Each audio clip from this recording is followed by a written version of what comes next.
vamos a aprovechar este momento tan álgido de popularidad para, traer una de esas caritas, viste, que aparecen en la tele, ¿no? Esa gente que es famosa. Y no estamos hablando de nosotros. Y no estamos hablando de nosotros, que también salimos en la tele este sábado, sino de alguien que sale cotidianamente en la tele. ¿Y por qué estudió? Porque es Y no 5 segundos. No 5 segundos de fama como tuvimos nosotros este finde, sino gente que estudia, ¿entendés? Que hace trabajos con universidades, ¿entendés? De repente agarra y se junta con Artemio López y te hace de repente un análisis, ¿no? De las personas que votaron al FDT en el 2019 y no fueron a votar o votaron a otro espacio acá en las PASO, ¿no? Y de repente se junta con su primo, que también es un gran amigo y es su socio, y de repente te hacen una consultora y te estudian estas cosas. ¿Y esta gente es amiga nuestra? ¿Puedes creer? Esta gente es amiga nuestra. Sí, y no Nos codeamos con los mejores. Y no porque salimos en la tele este sábado, sino que eran amigos nuestros de antes. Wow. Estamos hablando de los directores asociados de la consultora Proyección Santiago, Georgetta y Manu Zunino. ¿Cómo están, amiguitos? ¿Cómo se encuentran? ¡Qué calidad! ¿Cómo andan? Hola. Qué lindo verlos el sábado, ¿Viste? Nos vamos para arriba como pedo de buzo, amigo. ¿Qué le va a hacer? ¿No? Nivel. ¿Qué nivel? ¿Qué ¿no? nivel? Cuando la fama llega, nada, hay que abrirle la puerta. ¿Qué nivel? Amiguitos, estuvieron laburando a full a partir de las elecciones que tuvimos con sorpresa, ¿no? Con sorpresa en las PASO. ¿Qué nos pasó? Y ustedes agarraron una data, que es la de qué pasó con la gente que fue a votar y quiénes no fueron a votar, ¿no? Este es el informe que hicieron junto al gran Artemio López. Exacto, provincia de Buenos Aires, hicimos una encuesta en la que nos concentramos sobre todo en dos segmentos. Sí. Que, Bien. bueno, buscábamos identificar las razones. Perdón, me distrajo la gráfica, cómo estamos ahí. Sí. Sí, tranquilo, no te preocupes. Pero Sucede. está muy lindo.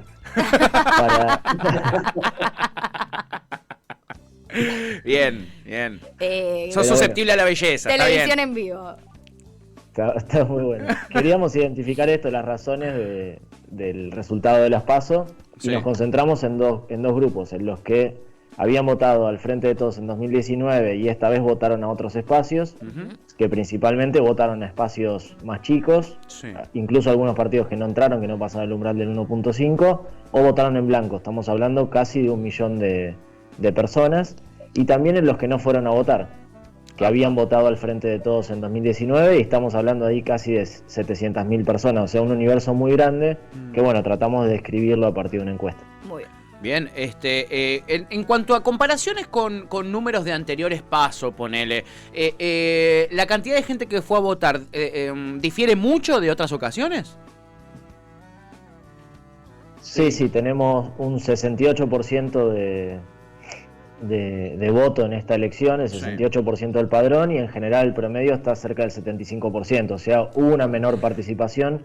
Por eso también es importante analizar ese segmento que no fue a votar el domingo 12 de septiembre, porque hay un componente muy importante, sobre todo de voto del Frente de Todos. Mira vos. ¿Y cómo se hace, amigos? Usted, desde la ignorancia supina, ¿no? ¿Cómo se hace para descifrar que esa gente que no fue a votar, quizá antes votaba tal o cual sector? ¿Cómo puede saberse eso? Obviamente ustedes lo saben, ¿no? Laburan de eso. Les preguntamos. Sí, se hace una muestra representativa de la provincia, preguntamos si fueron a votar o no y a quién habían votado en 2019, y ahí hacemos las estimaciones. Ah, mucho más fácil era. Directamente ir a preguntarle. Yo dije, hicieron un cálculo acá. No, evidentemente no. Bien. Perdón, No.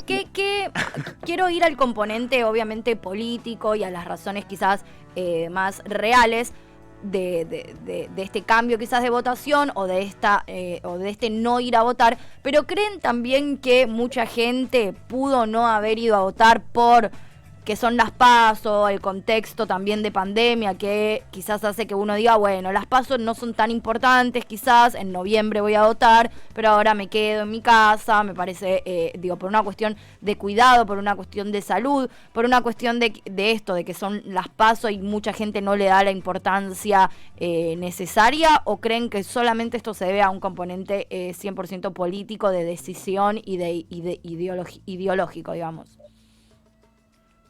Yo creo que son las dos cosas, Aus. O sea, que es un conjunto de factores. Bien. Lo que vos decís, sí es así, o sea, en las PASO siempre hay un poquito menos de voto, de porcentaje de las personas que van a votar, no tanto como el que vimos en la última elección. Bien. Pero me parece que lo principal, el motor de la pérdida de voto, en este caso del Frente de Todos, es las ganas de no votar al Frente de Todos, que tuvo una gran parte de la sociedad, y por lo menos en la provincia de Buenos Aires, que es donde nosotros nos focalizamos en nuestro laburo. Claro. Me parece, se escucha análisis que a mí a veces la verdad me dan ganas de... Nada, me ponen mal cuando dicen que la gente no va a votar porque llovió 3 días seguidos. Digo, es más válido pensar... Sí, yo sé que conozco los barrios, sé cómo se inunda La Matanza cuando llueve. Claro. No fue esa situación. Bien. Hubo situaciones peores. Es más, a mí yo lo que hago un ejercicio de pensar qué nos decían desde el macrismo o qué le decíamos nosotros al macrismo cuando pasaban estas cosas. Y cuando nosotros decimos lo mismo que nos decía el macrismo o viceversa, es porque estamos mal, el diagnóstico es cerrado. Bien. No podemos decir que la gente no nos votó porque llovió 3 días. Claro. Porque estaba esquiando, claro. Porque estaba esquiando. Tal cual. O porque estaba reactivando el turismo. Claro, o porque fueron buenos y decidieron no votarnos. No, me parece que es una conjunción de cosas. Decís vos, las PASO tienen una menor cantidad de participación. Sí. Es más, hay mucha gente que no sabe que las PASO son obligatorias. Claro. Por desinformación o porque tampoco lo consideran como algo primordial. Sí van a ver en las generales. Y después, el factor determinante es la situación, o sea, no sé si usted habla con Artemio, la situación socioeconómica de los sectores, más, por lo menos de nuestro electorado. Yo no sé si lo dije acá o me la pasé diciéndolo, que el golpe más fuerte al bolsillo lo estaba teniendo el núcleo duro del electorado del Frente de Todos. Sí, es eso una casualidad. Lo decías cada vez que hablábamos acá en este programa, ustedes se encargaban de dejarlo bien claro, eso, que ese era el sector que más estaba sintiendo la crisis. Sí. ¿No? Así todo, ¿cómo se explica? Es porque digo, en estas elecciones sucede mucho que el Frente de Izquierda también concentra una cantidad de votos que luego en las presidenciales no se refleja, y que por lo general esa cantidad de votos que quizás no obtienen en las presidenciales es voto, no sé si kirchnerista, pero digo, quizás mucha gente que en las presidenciales vota al kirchnerismo entiende que en las legislativas tener gente de izquierda en las cámaras es importante. Entonces quizás ese es un voto que pierde más nuestro sector que, por ejemplo, el macrismo, y que pasa directamente a la izquierda. Pero ¿cómo se explica las situaciones con el voto bolsillo, y si se quiere este voto castigo que mucha gente dice al kirchnerismo, que esté tan reflejado en votos a favor del macrismo, que hace 2 años nos estaban matando, y que hace 2 años de hecho en la provincia perdieron de manera cuasi violenta? Digo, ¿cómo se explica? Hay muchas razones por las que el kirchnerismo perdió votos. Ahora, ¿cómo se explica el porcentaje tan grande que tiene el macrismo? El tema, me parece, Agus, es lo siguiente. En 2019, el 38% de los habitantes de la provincia de Buenos Aires votaron a Mauricio Macri en las generales, a pesar de lo que había sido su gobierno, ¿no? Y a María Eugenia Vidal. Sí. Incluso no teniendo buena valoración de Macri, ni de su gobierno, ni del de María Eugenia Vidal. Ese voto era evidente que si en esa circunstancia apoyó al macrismo, en esta circunstancia lo volvería a apoyar. Era lo más razonable. Okay. Claro. Y eso pasó. O sea, Juntos no sacó más votos que en 2019. De hecho, sacó menos. Okay. Sacó, en cantidad de votos totales sacó menos. Sacó 400.000 votos menos. Mirá. En parte porque son las PASO y menos gente va a votar. Pero bueno, lo que perdió el Frente de Todos creo que se desperdigó, y eso queda claro no solamente a partir de la encuesta, sino haciendo un análisis de los resultados duros de la elección. Sí. Se desperdigó en otras fuerzas. Hubo un crecimiento importante del voto en blanco, prácticamente al doble, estuvo casi en 8 puntos, blanco impugnado. Sí. Hubo un crecimiento del Frente de Izquierda, un crecimiento de los libertarios, y además 8,5 puntos que se repartieron en partidos muy chiquitos que no entraron, no pasaron el umbral del 1.5. Ahí tenés casi ese millón de votos que había votado al Frente de Todos y ahora no lo volvió a elegir. Bien. Por su parte, el Juntos mantuvo los votos de las PASO de 2019 y no creció. O sea, creo que lo que hubo fue una pérdida de votos del Frente de Todos y no un crecimiento de Juntos. Juntos mantuvo su base electoral, Frente de Todos no pudo. El Frente de Todos no pudo sostener su base, cosa que Juntos sí lo logró. Y las motivaciones que llevan a la gente me interesa mucho, entre lo que ustedes pudieron recabar. ¿Cuáles son los comentarios que hay respecto a esta situación, ¿no? Los justificativos de la gente? Cuando preguntamos por qué no fueron a votar, ahí aparecen las cuestiones que mencionaba Agus antes. Por la pandemia, por falta de interés en las PASO, por la un porcentaje minoritario, un 20%, porque está disconforme con el gobierno, lo dice abiertamente, o porque no le gustaban los candidatos, pero dentro de los votantes del Frente de Todos que que habían votado al Frente de Todos en 2019 y no fueron a votar en estas PASO, esos son los motivos principales.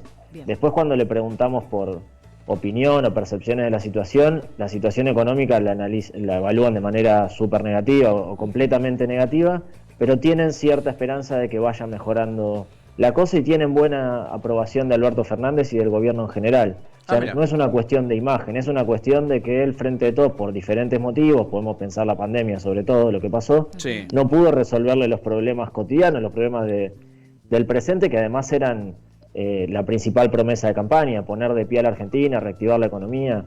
Hoy pensemos que, lo decía Santi también, la base electoral del Frente de Todos, los sectores medios bajos tienen un salario promedio de 45.000 pesos. O sea, el salario promedio de la Argentina es de 45.000 pesos, es eso o menos en los barrios populares. Y después, cuando vamos a ver, por ejemplo, el aumento de salarios de los trabajadores informales es de 20% en interanual, con una inflación que lo duplica. O sea, ahí tenemos alguna de las razones de la falta de motivación para ir a votar o del voto a otros espacios, el voto castigo. Claro. El voto que es castigo, ¿es sólido, digamos? ¿Se puede sostener de las PASO a las legislativas? Un voto castigo, yo voté a, yo qué sé, ¿cómo se llama el neurocoso? El Manes. Voté a Manes, voto castigo contra el oficialismo. Ese voto, ¿es un voto que es sólido, que se va a sostener en Manes, que ahora va a pasar a ser el tercero en la lista de Santilli? ¿Tiene intenciones o tiene perspectivas de sostenerse como tal? A ver, yo lo que veo difícil, no es que ese voto por ahí se sostenga el mismo candidato que votó, eso habría que hacer otro análisis. Yo lo que veo difícil es que ese voto, el que cambió el voto, que con Manu, creo que si no me equivoco, Manu era el escenario más optimista, un 20% podría volver al Frente de Todos, ese voto que cambió. Pero para mí la pregunta que nos tenemos que hacer es ¿por qué los que no nos votaron hace un mes y una semana van a volver a votar al Frente de Todos dentro de un mes? O 4 semanas. O sea, ¿qué medidas, qué anuncios, qué comunicación está haciendo el gobierno respecto a los perfiles que recién nombraba Manu, de esos sectores que son muy golpeados por la pandemia, fueron muy golpeados? Entonces, ¿por qué nos volverían a votar? Digo, una de las causas puede ser que no gane el macrismo, puede ser, pero como también recién decía Manu, el macrismo no aumentó su caudal electoral, mantuvo los niveles del 2019. Otra pregunta que nos hacíamos con Manu es ¿por qué los que votaron a Macri en el 2019, en el peor momento del macrismo, no le iban a dejar de votar? Claro, es cierto eso, ¿eh? Sí. La verdad que bueno, quizás por esto de que de repente aparece una fuerza, no se le fue tampoco tantos votos como en un momento quizás creíamos que podía suceder a Milei, ¿no? En un momento nosotros lo que decíamos era, aparece una nueva fuerza que no existía quizás en el 2019, alternativa a las ideas macristas y nueva, ¿no? Que no tiene como esa presión de lo que sucedió y de los que fueron los 4 años de macrismo. Y yo personalmente creí que Milei iba a tener un caudal de votos fuerte como lo tuvo, pero que muchos de esos votos iban a ser sacados al macrismo y por lo menos en la provincia no pasó. O no de una manera muy violenta. Claro. En provincia no pasó con Esper, de hecho podemos estimar por los movimientos que hubo que la mayor parte de los votos del crecimiento de Esper son votantes del Frente de Todos. Mirá. En provincia no pasó, pero en ciudad sí pasó. En ciudad sí hay una parte del electorado de Juntos que no votó a María Eugenia Vidal ni votó a López Murphy y eligió a Javier Milei. O sea, en la ciudad el componente de votantes de los libertarios es más macrista, por decirlo de alguna manera, y en la provincia de Buenos Aires el crecimiento de Esper se explica sobre todo por la fuga del voto blando del Frente de Todos. ¿Qué son estos sectores? Rarísimo. Cuando los vemos por perfil sociodemográfico, que eso fue una de las cosas que publicamos en el estudio, son sectores medios bajos en términos socioeconómicos, sobre todo jóvenes o en edad de trabajar, de 55 años, entre 30 y 55 años, ahí hubo una migración, una pérdida de voto del Frente de Todos muy grande. Y cuando vemos su situación laboral, o son trabajadores informales, trabajadores por cuenta propia o personas que perdieron el empleo en este último año, desempleados. Ahí creo que está el principal foco de pérdida de voto del Frente de Todos, esos sectores que tienen demandas que el gobierno no llegó a atender en este tiempo. y que tampoco le está diciendo cómo las va a resolver en el mediano o corto plazo. O sea, hoy en el presente no se las está resolviendo. Sí. ¿Por qué se las resolverías en el mediano o corto plazo?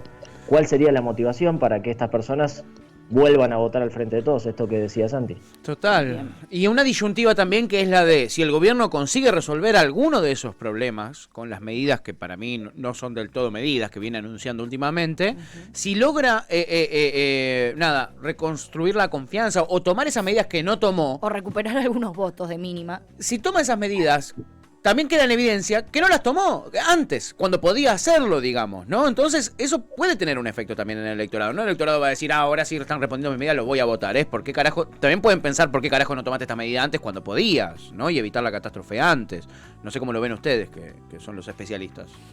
No, a ver, eso es así, digo, me parece también que el gobierno por ahí quiere dar esa señal de no bajar medidas estrictamente que puedan ser tomadas como electoralistas, Claro. pero también lo que decía Manu recién y lo que hablábamos es esto, vos hoy no vas a llegar a atender la urgencia Claro. de la situación socioeconómica de una gran parte de la sociedad.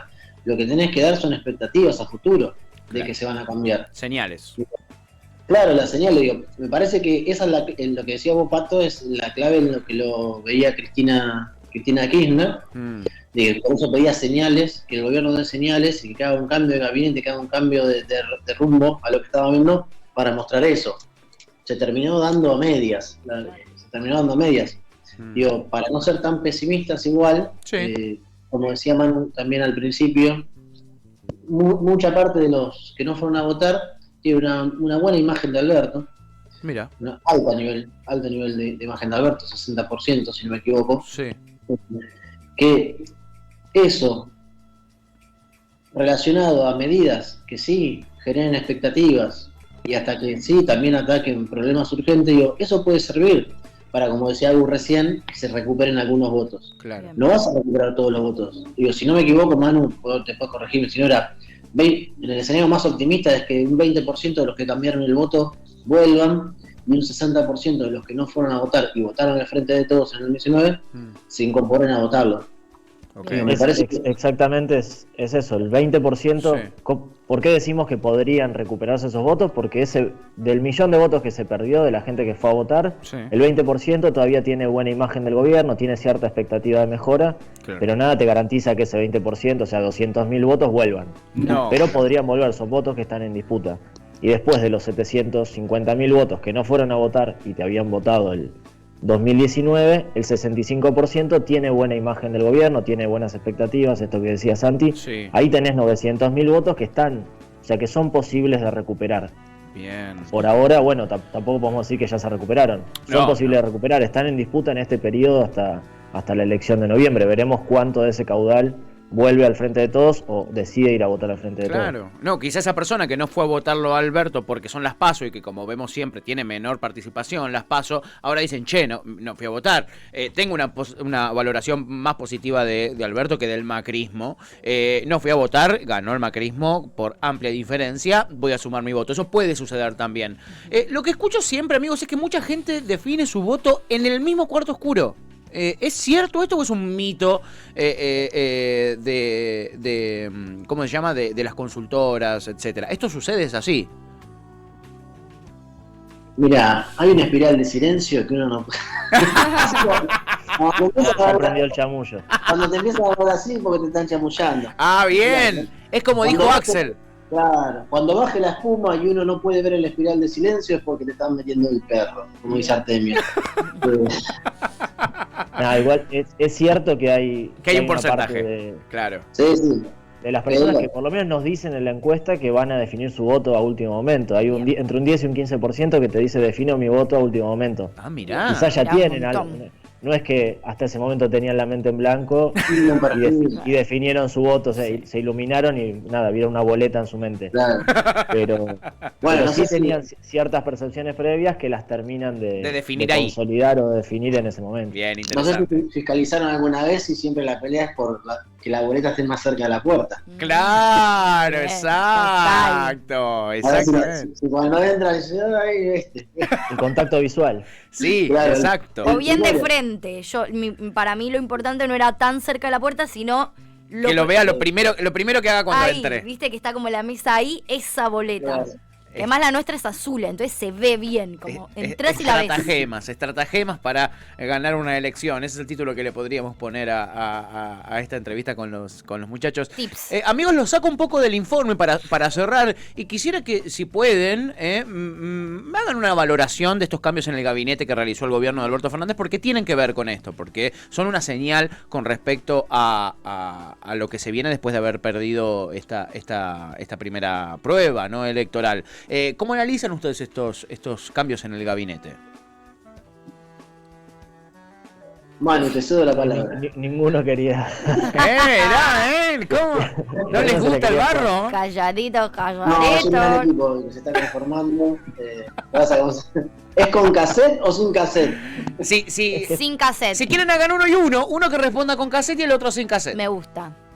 Santi con cassette. No, dale vos con el cassette, dale, yo voy a sacar la ametralladora. No, bueno, si lo vemos en base a lo que dice la gente, a la opinión pública, creo que había una demanda de cambios, que el gobierno relance su agenda, y en ese sentido el nuevo gabinete tiene una conformación mucho más territorial, mucho más amplia, que muestra por lo menos la amplitud de la coalición, y en ese sentido es positivo, siempre es necesario después de una derrota. Pero lo tenés Bravo. que poder sostener, Manu. Cara. No puede. Lo tenés que poder sostener, Se ríe boludo. Santiago, no puedo. Qué feo, qué feo. No, bueno, pero Hagan ese recorte. pero sí, y siempre es muy importante. Te olvidaste de decir Dar volumen señales político, además. Sí. Te olvidaste de... Ya, claro. Te olvidaste de Es el decir volumen momento de los gobernadores y los intendentes. Hay cuestiones muy positivas que la opinión Hermoso. pública las ven en la vida cotidiana y está muy conforme con lo que está pasando. Bueno, Me y ahora el encantó. políticamente incorrecto. Y ahora vamos con la otra versión. No, me parece que Juan Mansur como jefe de gabinete, o sea, puede ser un recambio a lo que se le pedía a Alberto. Yo la verdad todavía, sinceramente, no lo llego a terminar de comprender. No me parece que sea una figura, como recién decía el analista, conocida por la opinión pública. Me parece eso, o sea, me parece bien. Lo que le imprime Juan Mansur es una lógica de trabajo a su jefatura de gabinete, en la que había muchas discusiones sobre el rol de Santiago Cafiero. Claro. Me parece que en ese sentido Mansur es un tipo que muestra una conducción y que muestra esto, un diálogo con los gobernadores que por ahí Cafiero no tenía. Ahora recordemos que Mansur era el que tenía el diálogo con los gobernadores en el 2018 para armar alternativa federal, Sí. y dejar afuera el Cristina Kirchner del Perón de la jugada electoral del 2019. Exacto. Bien. Eso yo para poner las cartas sobre la mesa, ¿viste? Al pan, al vino. Exacto. Pero después esto que Mansur arranque en la reunión a las 7 de la mañana, la verdad, en lo que es la opinión pública no va a tener mucho impacto, porque es más, no tiene nivel de conocimiento Mansur, por lo menos a nivel provincia de Buenos Aires, Claro. y a nivel nacional tampoco, me imagino que tampoco, porque los gobernadores no tienen muy buena proyección No. de imagen a nivel nacional. Bien. Se lo va a dar, Claro. se lo va a dar seguramente esta apuesta en la jefatura de gabinete a través de los medios de comunicación. Y sí. Después el resto, no me acuerdo quién había tuiteado, es la gente, digo, listo, ya está, la gente pidió un cambio, salió Salvareza y entró Filmus, o sea, Claro. Sí. Claro. Sí, tal cual. Sí. Me parece que lo que pedían la gente de verdad es un cambio de actitud y que atiendan las demandas insatisfechas. Sí, Más sí. allá de, o sea, el De los cambio de cara nombres. refresca y es necesario después de una derrota, yo coincido. Sí. Pero más allá de ese movimiento táctico, si no resolvés los problemas que no resolviste antes, el resultado va a ser parecido a la próxima. Tal cual, eso está clarísimo, eso está clarísimo. Como siempre es interesantísimo hablar con ustedes, queridos amigos, y nos quedan unas semanas intensas porque más temprano que tarde vamos a estar teniendo que votar de vuelta con esa sombra, ¿no?, de los resultados de estas PASO. Y aquí tuvimos el análisis, ¿no?, de esa gente que no fue a votar aquí en la provincia de Buenos Aires y que pueden ayudar a modificar y corregir estos resultados que tuvimos en las PASO. Manuel Zunino, Santiago Giorgetta, directores asociados de nuestra amada consultora Proyección. Amigos, les mandamos un abrazote enorme. Prontito volvemos a hablar con ustedes. En esta semana vamos a estar ahí molestándolos bastante. Palo, palo. Bárbaro, Un abrazo grande. Abrazo enorme. Ahí pasaban ellos, los directores asociados de la consultora Proyección, gente que sabe, sí, y que deciden igual ser amigos nuestros. Es insólito.